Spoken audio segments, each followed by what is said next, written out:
আসসালামু আলাইকুম। শুভ লকডাউন। আমি কিন্তু লকডাউন পালন করতেছি। আমার ডাস দেখে বুঝতেছেন না? কি চিনন না নাকি আমারে? ভালো করে দেখুন তো, চিন্তারেন কিনা?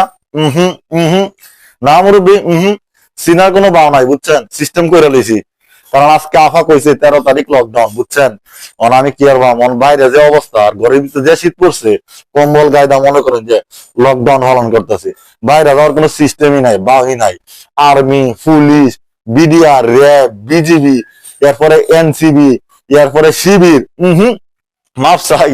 এটা দেখিয়া লকডাউন পালন করার শখ মিটতেছে, অনেক লাগে গর্ব থেকে লকডাউন পালন করতেছি।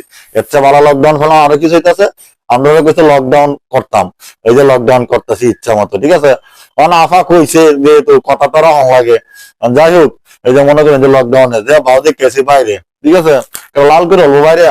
একদম মনে করেন যে শীতের মধ্যে একবার যে লাল করে হালা, ভালো অনেক কোনো ভাও নাই।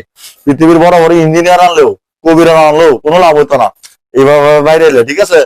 লাল করে লাভ নাই, গরম থেকে লকডাউন করবো। আর মনে করেন যে এই যে বিস্কুট খাম, অন খাইতাম না, ঠিক আছে? আপনারা যদি আমার সিগন্যাল ভিডিওটা করার পরে পরে খাই, বুঝছেন নি? যাই হোক, এই হচ্ছে লকডাউনের অবস্থা, ঠিক আছে? কি শীত যে পড়ছে, কিন্তু বাইরে গরম। যে প্রস্তুতি নিয়ে তারা বই রয়েছে, উপায় নাই। একেবারে দিব লকডাউন। আহারে, লকডাউনের শখ মিটাছে ভাই। যাই হোক, জয় বাংলা, জয় বঙ্গবন্ধু, ঠিক আছে? ভালো থাকবেন। আমার আফার দৃষ্টি আকর্ষণ করেন যে আমি যে কম্বল বই থেকে লকডাউন পালন করতেছি, এটা আপনারা মনে করেন যে জানাই দিন যে ধন্যবাদ।